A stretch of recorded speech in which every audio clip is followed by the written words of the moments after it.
All right, so we are here today with Jessica. So, Jessica, welcome. Thank you. I'd love to have you tell everybody a little bit about who you are, what you do, and the story to how you got there. So my name is Jess, and I own a wellness business called Soul Level Wellness. But my journey actually started pretty young. As a kid, I was diagnosed with autoimmune disease, and at that point in time, I was very young. I was like 7 or 8. So not really knowing, nothing about mental health, nothing about meditation or actually how to calm your body down at that age because your brain's still developing. And I had to take my mom's lead on everything. And my mom, I love her dearly. She is the best. And I don't know where I would be without her because she was my advocate while I was a child going through all of that. But I think the thing that really sparked me in wanting to help people is that I saw all these people help me, whether it be in the hospital setting, in the doctor setting, my friends, family members, just the way that they supported me through all of that. And I knew that I wanted to be that person for somebody else at some point in time. And I did not want to be a doctor because of everything I went through. All set, don't want to be a nurse.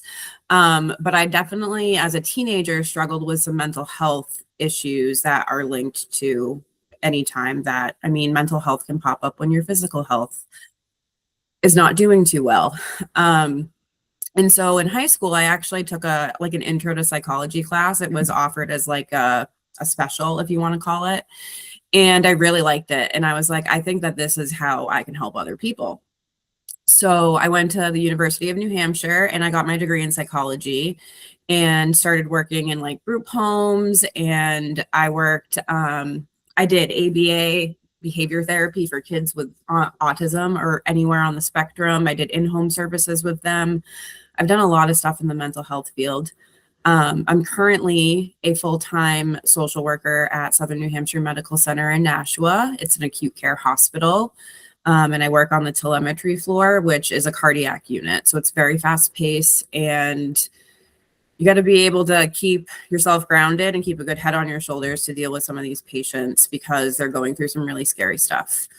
And so during all of this, I've worked in community mental health also, and I just knew that what I was doing was great, but there's all this red tape, right? I have to follow policy procedure of all of these organizations that I work for, which is fine, but it doesn't always allow me to do what my soul wants me to do to help these people.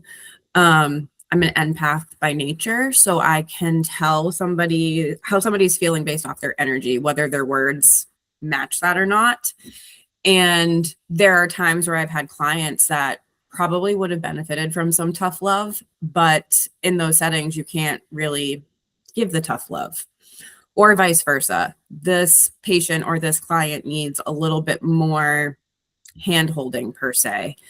And we're always taught, don't work harder than the client, don't work harder than the patient. But it really depends on what's going on with the patient or the client. And if it makes sense for me to work a little bit harder to get them to where they need to be so then they can work on themselves, which is really why I dived into wanting to run my own business. First, it started with coaching. So I started like following other people who were coaches. I did workshops, all that stuff. And it just didn't feel good. Like it didn't really stick for me. I know that I could be a great coach, but I wanted something more. And in 2020, right when COVID hit, I was pregnant and that's when I had my son. And I really struggled after pregnancy with some serious postpartum anxiety, like crying daily, thinking that something was going to happen to him, even though he was alive and well, thinking things were going to happen to me. And I know that that's all hormonal because of what I've done for a living. And I knew that I needed to take control of my mental health. So I went back into therapy, but I also met a friend who introduced me to Reiki. And Reiki, I've known what it is, and I know that it's been here for a long time. My mom is actually a massage therapist, and she was attuned to Reiki, and she would provide Reiki during her massages. So I've always kind of known what it was, but I never experienced it. And so I had a session with her, and the way I felt when I got up off the table was like nothing else. I was just like, wow, this is really powerful. And so I was going to her regularly, and it was really helping with my autoimmune symptoms that were spiking up because of my pregnancy. And I was like, I need to be attuned to this because I need to be able to give myself Reiki. So when I'm in these moments of pain or whatever is going on with my autoimmune, I can start doing work on myself. And so I got level 1 certified. I got attuned to level 1 Reiki and was giving myself treatments. And I was like, what else could I do to like make this more powerful? And so I really dived into meditation at that point. I had previously taught myself to meditate, utilizing the skills I know in mental health, but also was using, I know it sounds really cliche, but was using like some meditation apps that kind of teach you the skills of meditation. And so once I learned some basics, I was like, I want to dive deeper. So I took a class, a training, and I became a certified meditation teacher, which really, it was a very profound and fun experience. We got to learn all these different types of meditation, including breath work. And then to have all that knowledge and be able to share it with other people, I was like, this is great. Like I can do meditation, give myself Reiki. And then I go, but I'm only allowed to give myself Reiki right now.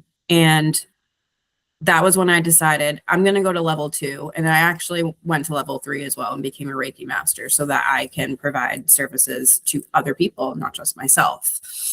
And so I started just doing it with family and friends because I had been doing self Reiki for quite a few years and wasn't really sure how I would integrate that into doing a session for somebody else.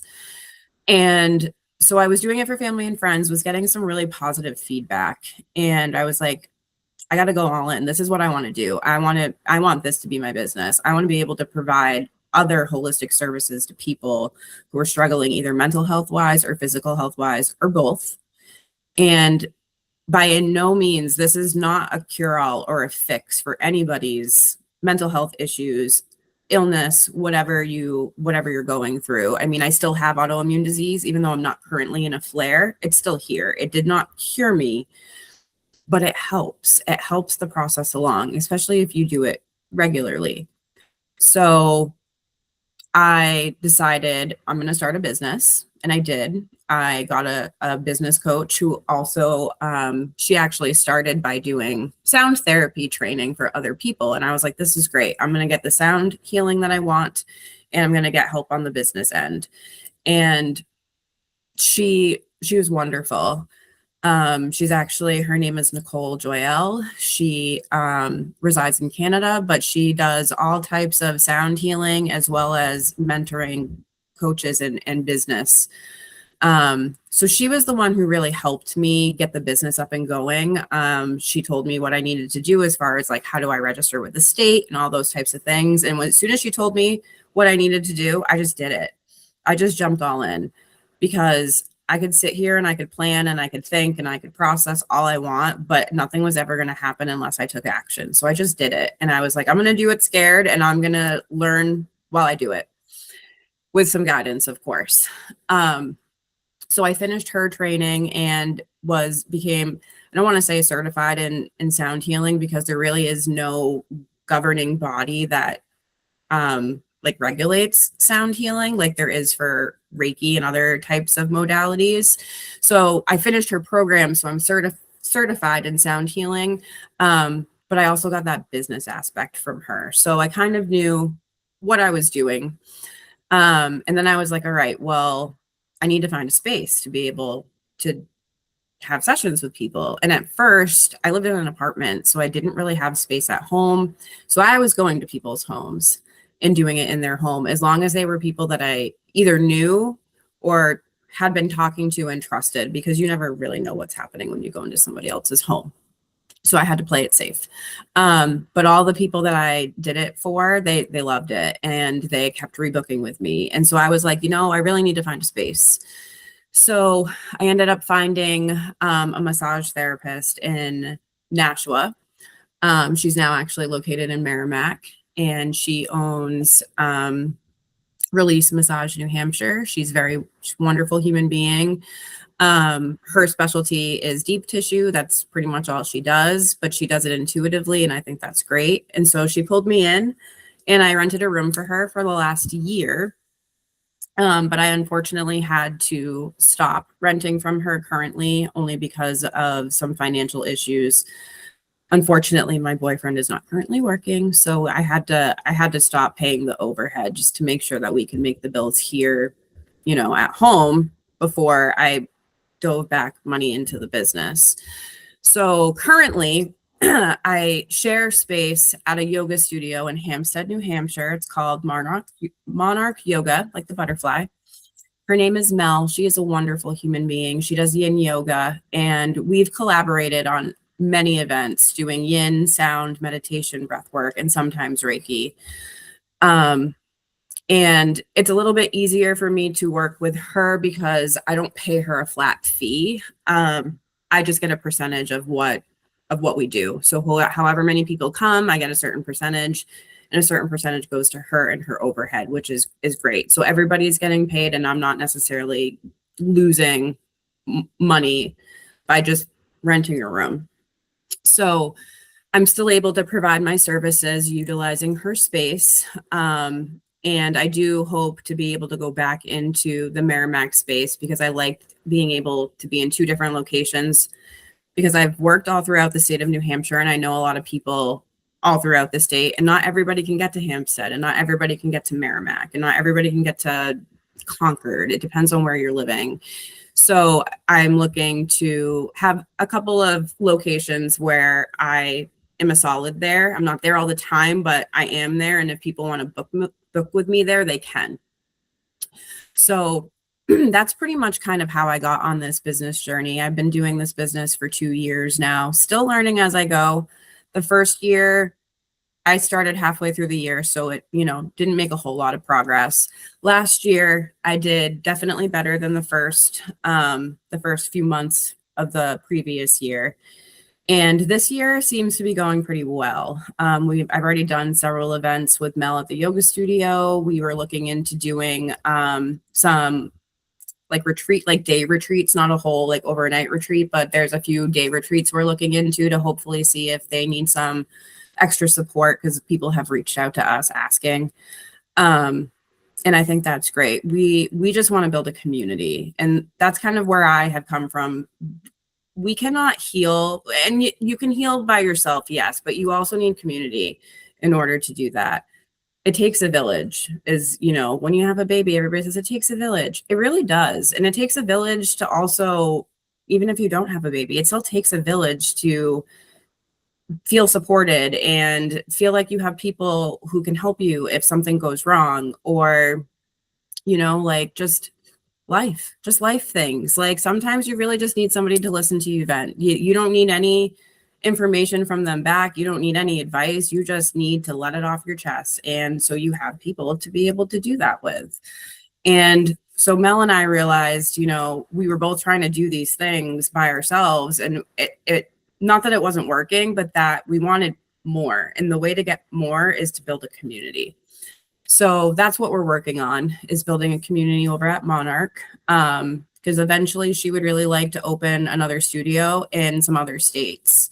And she would like me to run the studio here when we get there. So that's kind of the bigger vision. But that's pretty much how I got on this path. So it all stemmed from my autoimmune and watching people help me when I needed the help, and just knowing that I wanted to give that back in some way, shape, or form. That's beautiful. And so I would love to dissect some of this story. So going back to when you were a kid and you had this autoimmune condition, first of all, I mean, what was that like to be a kid that's got all sorts of health issues, especially where like I feel like a lot of the health issues are more common now. Like everybody knows a kid that's got an autoimmune condition or something like that. But I know back when I was younger, back when you were younger, it wasn't as popular, right? Like that wasn't a big thing. So Yeah. what was that like being a kid with an autoimmune condition? I'm sure you probably were like the only person besides the hospital that you actually knew that had that, and your parents trying to figure out, how do I support my child with this? What was that like? So it was a journey for sure. So I actually have Crohn's disease, which back then you're correct. A lot of people didn't know what it, well, a lot of people did know what it was. I was actually first diagnosed with ulcerative colitis. And when I would tell people that, they wouldn't know what it was. And then I'd say, do you know what Crohn's disease is? And they'd be like, oh yeah, I've heard of that. So that was kind of how I got people to understand what was going on with me. However, the difference between the two is ulcerative colitis is only in your large intestine. It does not travel anywhere else in your GI system versus Crohn's, which can be anywhere in the GI tract, like starting at the esophagus all the way down to you know where. It could go your stomach, it could be in your throat, it could be in your small intestine, your large intestine. It can go anywhere in the GI tract that it wants to.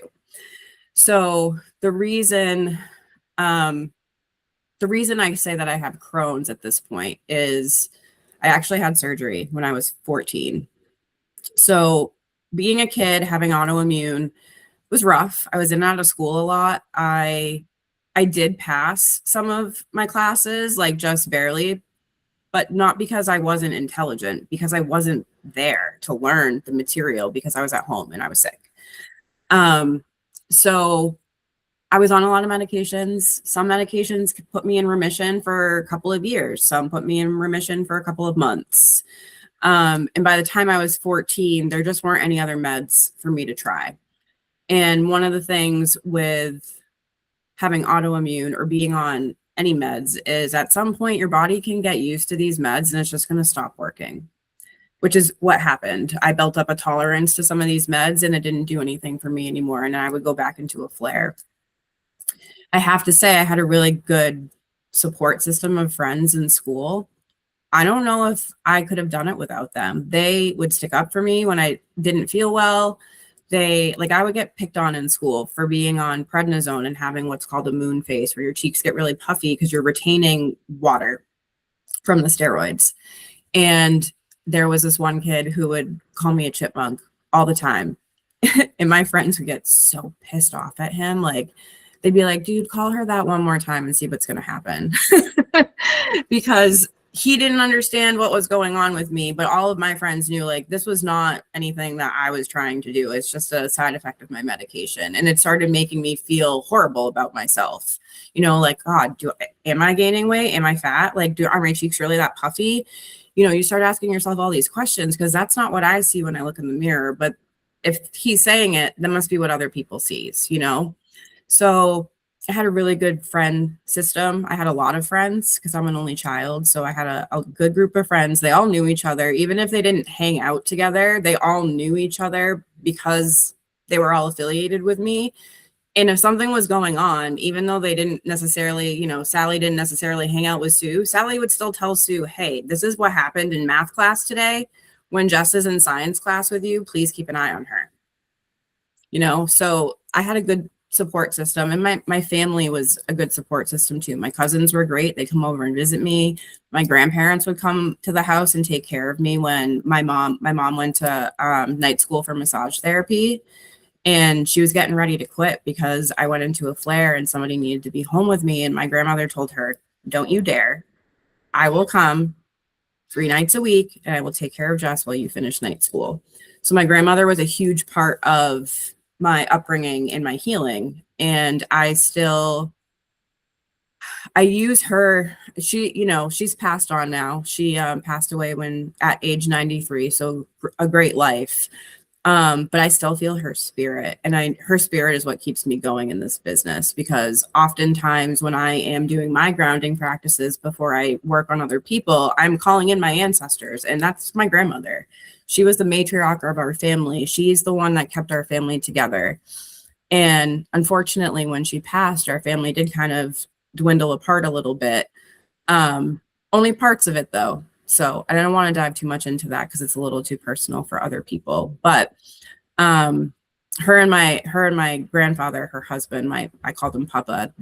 I call on their energy all the time, and I call on their wisdom, and they guide me. So I had a good support system. And if I didn't have a good support system, I don't know that the outcome would have been as good as it was for me. And funny enough, in high school, we had a new girl who came in, and our last names were right next to each other. So our lockers were right next to each other. And one day she didn't look good. Like she looked really pale and she was like holding her stomach. And I said, "Are you okay?" And she goes, "No, I don't feel good." And I don't really care what people think of me at this point. And at that point in high school, I really didn't either. And so I was like, "Oh, I know what you're talking about." And I just like kind of word vomited all over her about how I have ulcerative colitis. And she literally just looked at me and she goes, "I have Crohn's disease." And I was like, "Girl, I'm so sorry." And I go, "But I know exactly what you're going through." And we became really good friends, like just by that one interaction at the locker. And we supported each other all throughout high school. We actually worked together on our senior project, raising money for the Crohn's and Colitis Foundation of America. And that was a fun experience because she's been through the ringer, probably, no, I know more so than me. Because unfortunately it affected her well into her adult life too. I've seen her in the past few years and she's doing really well and has, I think, two children, and is married and has a house. And, thinking back to when we were kids, all of that stuff seems so out of reach because we were just focusing on staying alive. I love that. And it's so funny because I love when kids do that. It's like they find someone else and it's like, "Oh my gosh, you're just like me," right? Like, let's become best friends. And in an instant, you're best friends. Mm-hmm. Like, I wish adults could like take that same, it's like, why is it so hard to make friends as adults? I But know. so cute. So then you tried all of these different things. So I know you mentioned that, you were trying all these different things. You had your child had a lot of postpartum anxiety and depression. And at the end of the day, it was really Reiki that helped you through all of that. So like, but what were all the things that you had tried before that? As a kid, I actually did meditation, but it was really like putting on really soft music and just sitting in silence. That's pretty much what I did. And it did help me. It did keep me grounded as a child. Um, and then after I had surgery, so I had tried a lot of different medications. It's pretty much all that I did as a kid. Because I would, not to say that meditation and Reiki weren't there, but it wasn't something that kids in middle school are talking about. You know what I mean? Like they don't really know what it is. We're not taught that at those ages either, which is honestly, I think maybe not so much Reiki, but meditation and mindfulness, that should be taught like from day one, as far as I'm concerned. My son is about to be 6, and I can tell you, we do a lot of deep breathing in our house because he gets upset. And I just sit there and I say, "Take a deep breath with me," because he is too young to regulate those emotions and how it makes his body feel. So I have to be the mirror for that. And if I'm not the mirror for that, it's only going to amp him up. So if he is coming to me and he's upset about something and he's crying and I just start, "Well, I don't know why you're upset about this." It's, it might be something really silly to me, but clearly it's not to him. So I have to get down on his level. We sit down, we take deep breaths. And then when he is calm enough to be able to talk to me about it, then we talk about it. And sometimes it's something that he did, and then he just feels guilty about doing something he shouldn't have done.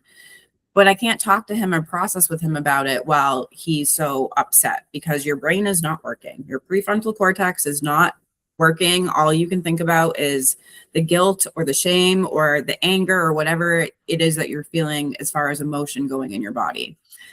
So I started doing that with him pretty much as soon as he could talk. Like, and as a baby, right? When we are tending to our children and they're crying, we pick them up and we hold them, and their heartbeat is up against our heartbeat. And that is what is regulating to children when they are that little, is feeling the energy of mom or dad, being calm, and that's how they self-regulate. So I introduced that from day one. It was very hard during postpartum, don't get me wrong. Like there were times where I literally had to look at my boyfriend and say, "I am going into another room to scream and cry and I need you to be out here with the baby," because this is not, I don't want to introduce him to any of that.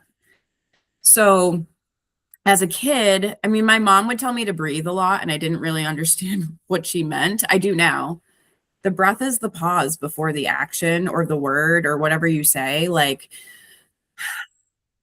okay, this is, and then you talk about it or whatnot. As an adult, I understand that there are times where in the in the hospital. I'm a social worker. I deal with pretty hard issues, people who are homeless, drugs, they can't afford food, and they get really upset about things. And I have to be like, because their energy affects my energy. So I'm an empath. Remember that. So energy affects me.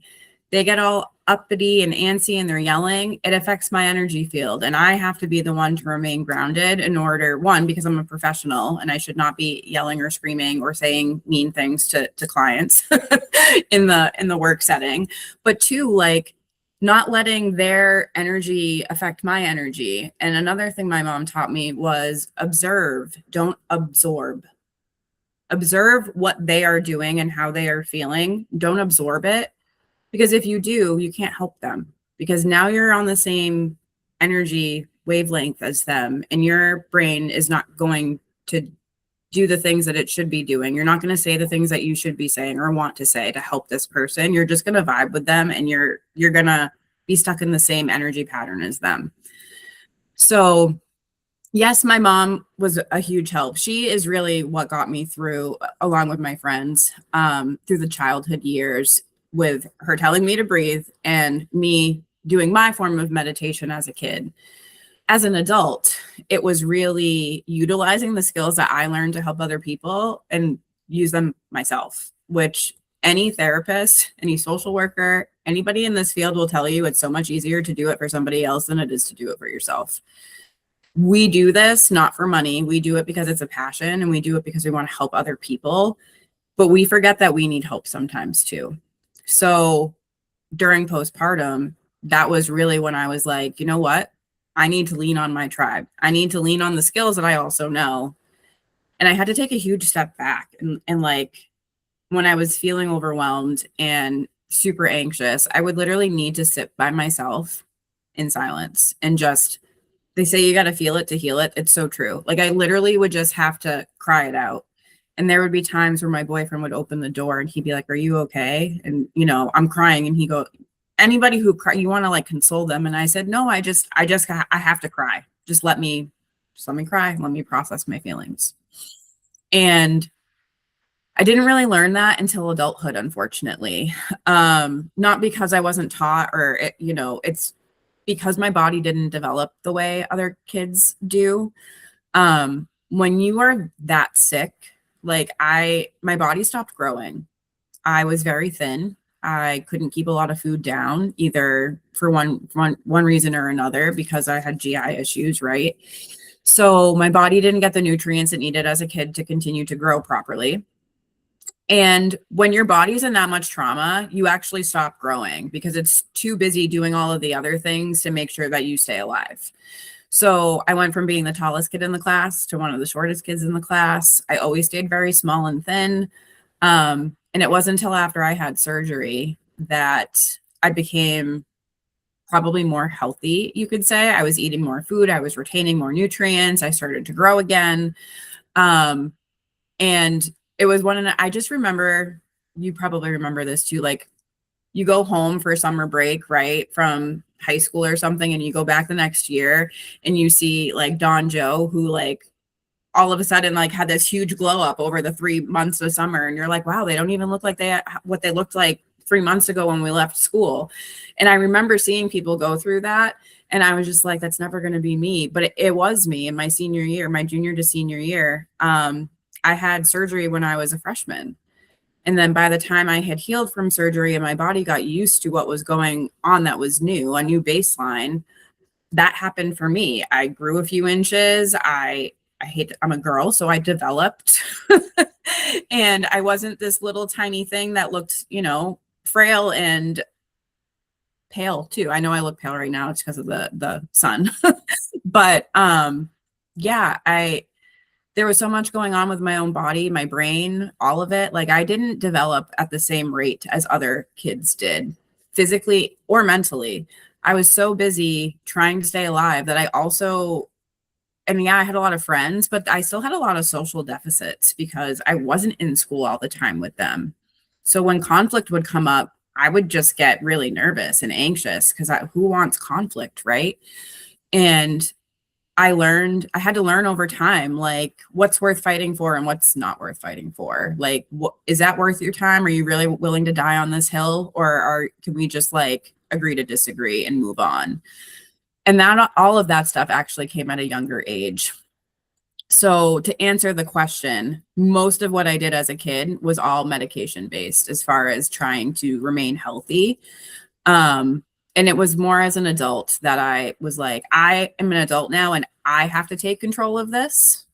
It's not anybody else's responsibility. So I have to take control. So that's when I started doing the research to looking into other things I could do to help myself. That's so amazing. And then after that, you kept looking a little bit more. So you found like the meditation and the sound healing and all these other things that you could add to it. It's funny because I feel like that's also a very common thread that we see in entrepreneurs, where it's like there's always the pursuit of more knowledge.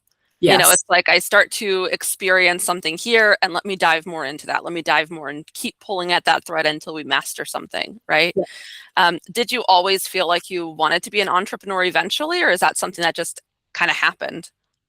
It's something that just kind of happened.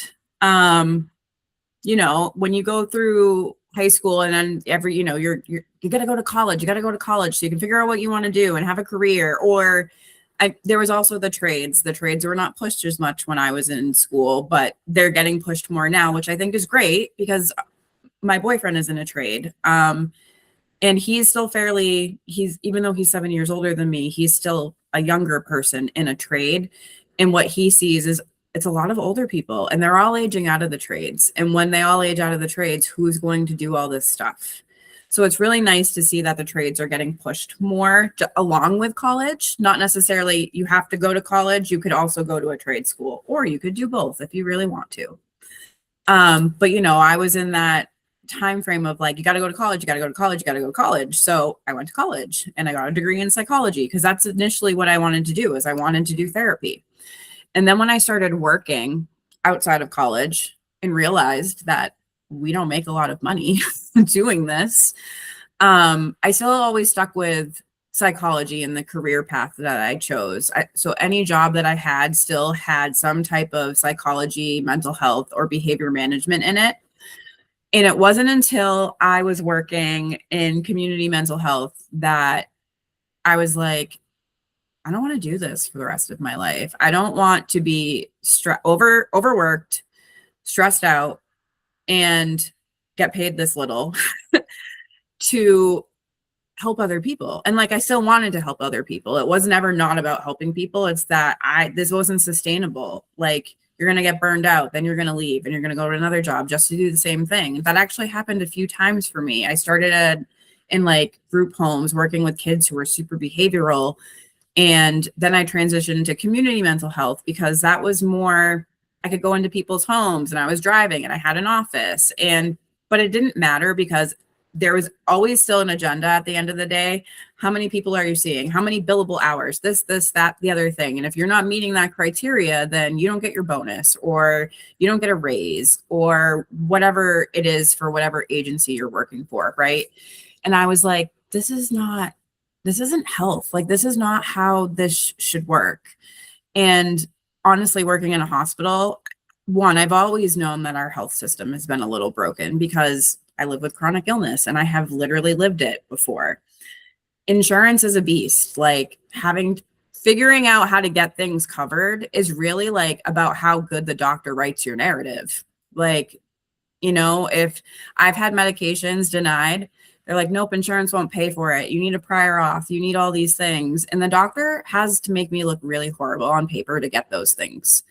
And you look at me and you look what it says on paper and they don't match. One, because I live with an invisible illness. So you're not going to necessarily see it anyway. You might see it in my face. It might be pale. I might have dark circles under my eyes. But other than that, you're not going to see the pain that I feel in my stomach or the mental anguish of like, I don't feel good, but I have to work. I don't feel good. I have to be a mom. I don't feel good. I'm still somebody's daughter and girlfriend and friend and all of these things. And how do you manage all of that? Right.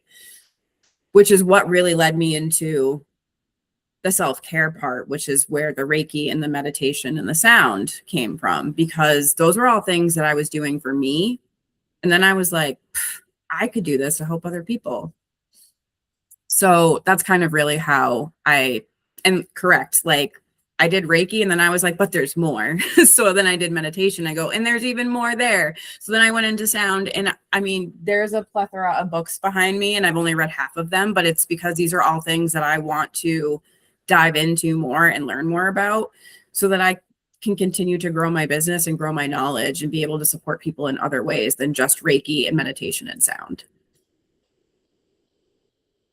And I know you had mentioned that currently you're still working, like you still have a 9 to 5 and you kind of work your business on the side right now, which is a very typical way to start a business. That's what typically a Mhm. lot of people do, right?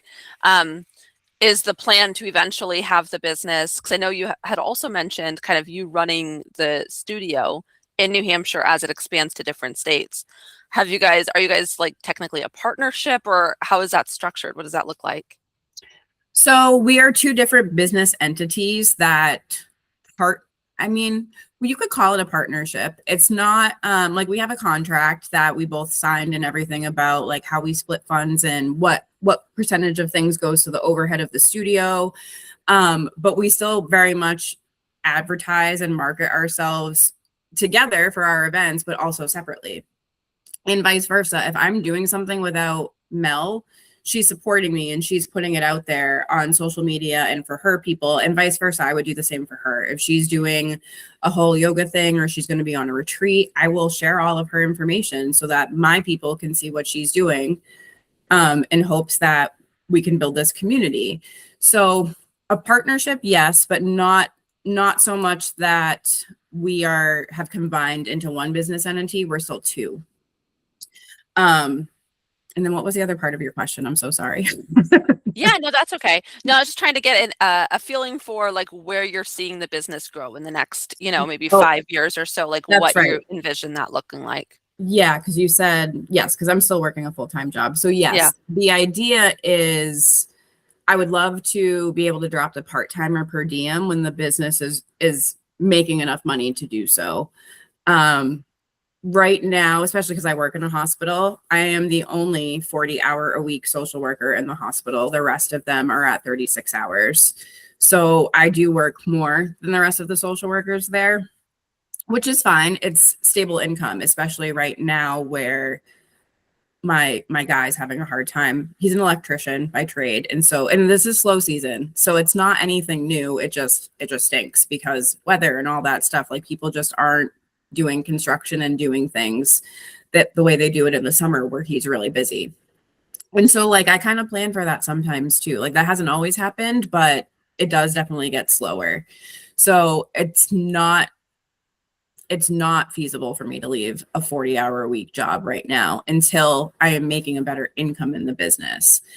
And the thing for me is I don't I don't want to throw out commercials out there like go to Soul Level Wellness for this, or like I want this to organically grow, word of mouth. Went to one of Jess's sessions. It was great. They tell their friends, they come. That is what I want. I'm not looking to, I mean, I've run ads on Facebook here and there just to like see if I can get some boosting for events and whatnot. And sometimes I do and sometimes I don't. And as an entrepreneur, those are just tools that I'm playing with because I don't even really know how they work yet. And so I kind of play with them over time and figure out how they work and use them when I want to. And if I don't want to, then I don't. Because I feel that the word of mouth is more powerful and the organic growth is more powerful. So yes, eventually I would like to be probably more per diem than part-time because that still kind of keeps me confined to a certain schedule, but per diem would be only because I can't see myself stopping what I do. Even though being a social worker in a hospital and a very fast-paced floor can be very stressful, I don't bring any of that stress home. Not the way that I did in group homes or in community mental health, because I had a set clientele that I worked with all the time. And how do you not think about things that are going on with them when you leave for the day, especially if they're not great things and it's like your responsibility to try to help them fix it. I hated bringing all that home. It affected my home life. It affected my mental health. And so working in a hospital, like, yes, we have frequent flyers and we have people that I've seen multiple times, but I still don't bring it home with me because they're only there for a few days and then they discharge. And then I don't have to worry about it till the next time they come in. So it's a different mental load. And so in the moment, do I get stressed a little bit at work? Absolutely. But I don't come home and bring all that stress with me.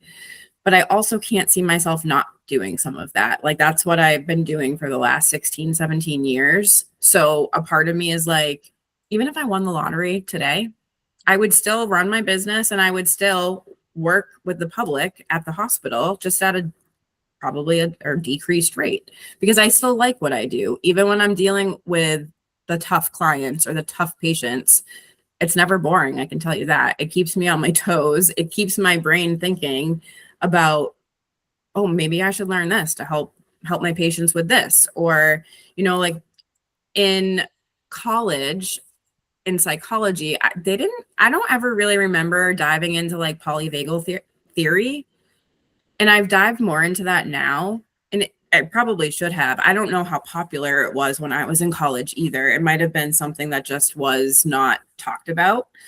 But like talking about how the vagus nerve like helps regulate your nervous system and the things that you can do to stimulate the vagus nerve to be able to regulate your nervous system.